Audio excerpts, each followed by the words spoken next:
Hey guys, welcome back to my YouTube channel. My name is Maria. If you watch this video and you enjoy it, don't be shy, hit the like button and subscribe to my channel for any future videos on narcissistic abuse recovery and complex post-traumatic stress disorder. Today I have part 3 of our Triangulation series, and this one is about what happens when a golden child then becomes a narcissist as an adult. So let's start off by remembering that a golden child of triangulation has been groomed since childhood. We'll get into how this happened and why it happened exactly, but just to recap, triangulation, basically what it is you have 3 different types of siblings. You have the golden child, can do no wrong, the scapegoat does everything wrong, and the invisible child that is lost somewhere in the abyss.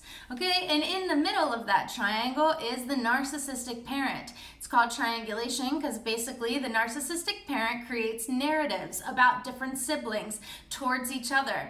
This pins the siblings away from each other, against each other, okay? So that their point of contact is all going to be to the narcissistic parent. This fills the narcissistic parent with the supply that they need because they too have suppressed feelings from unresolved trauma that they had in their childhood. So let's get back to the golden child who may become the narcissist. And how did this grooming begin? Well, it's common knowledge that when you're a child and you do something wrong, you usually get in trouble, right? If you do something right, you're usually celebrated. This is how we learn the difference between what is right and what is wrong. Well, when we have a golden child of triangulation, it doesn't matter if they do something right or if they do something wrong. These children are celebrated. Okay, so it's very difficult for them to even know the difference whether they're doing something right or something wrong. They always feel that entitlement that they are in the right. They are always doing something right. They are then held up on a pedestal. So basically, the invisible child or the scapegoat should always want to be like the golden child.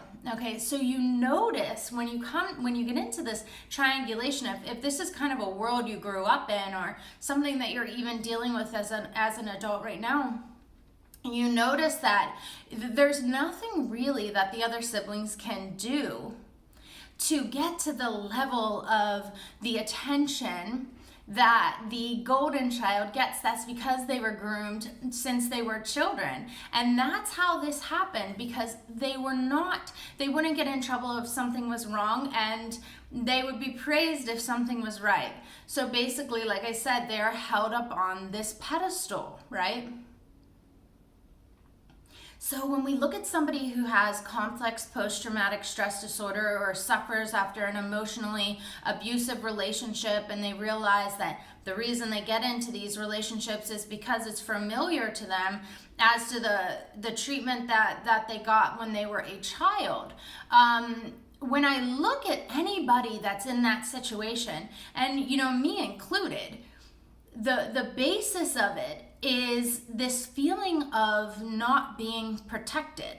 Okay, so if you're a scapegoat of triangulation, then you know what I mean. I mean, there's no feeling of being protected. And why is that? That is because when we go back to our childhood and we look at the golden child, like I said, if you do something wrong, if you do something right, you are praised. Okay, so this allows the golden child to feel this sense of protection from the narcissistic parent or the emotionally unavailable, emotionally abusive parent.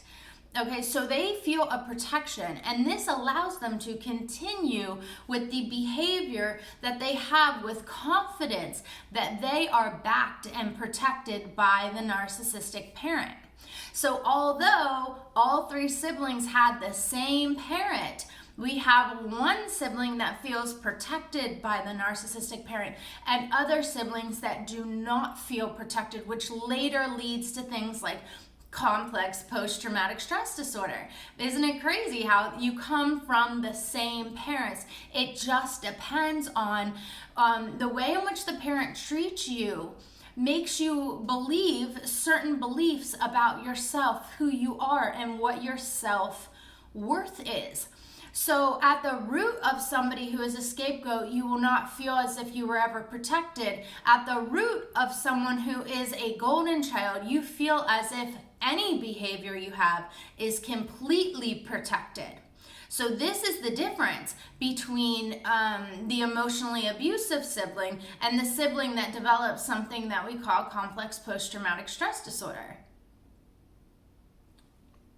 So as a golden child grows up, they know that they can continue to push the envelope, to see what they can get away with, see how much more damage they can do to their other siblings, see how much they can put their other siblings down and make them feel terrible about themselves, and be able to still get away with it. It's a game, okay? So because they see over and over again, because their mind has that evidence that they are able to get away with this bad behavior over and over again, this is what causes them to not feel remorse for the things that they do. They don't feel bad for it because they were never reprimanded for it. They were never told that it is wrong. All right? They did not take that seriously if they were told that it was wrong. Okay?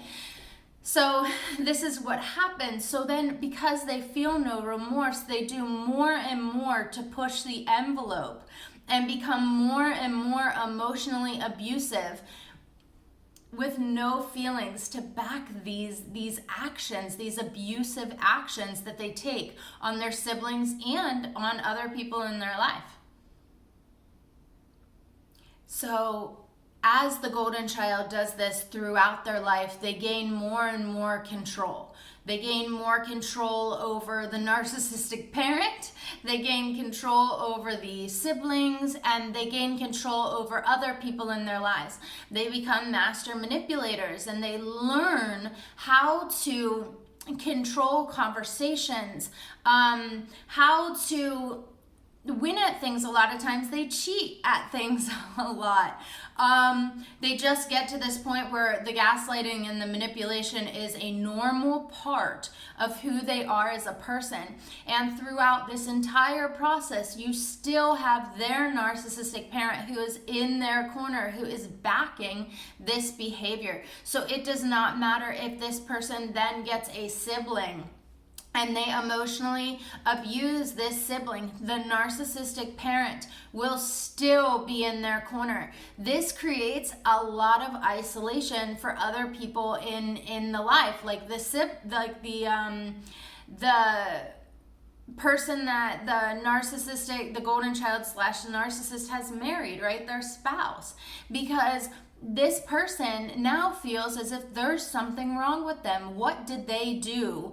Because you now have their partner, their spouse, the narcissistic golden child that is manipulating and gaslighting them, but then you have their parent, the narcissistic parent behind them, backing their actions and making it seem as if their actions are normal.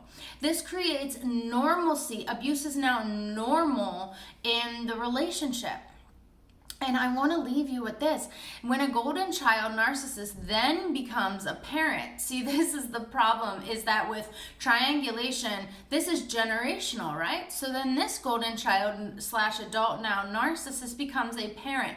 They will then triangulate their own siblings. So who can they and who can they not control? And they will put those feelers out there to see what children they can and they can't control. Someone is going to be a scapegoat. Someone is going to get cut off, okay? So someone is then going to be a narcissistic, is then going to be a golden child.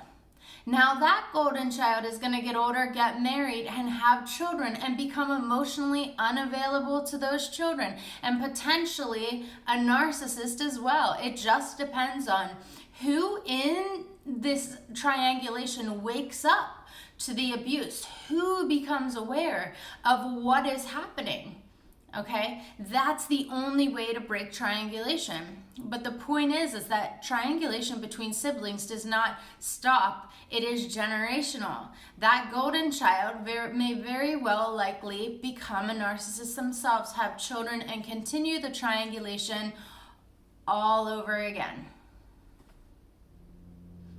Okay guys, thank you so much for watching. If you enjoyed this video, don't be shy, hit the like button and subscribe to my channel for any future videos on narcissistic abuse recovery and complex post-traumatic stress disorder.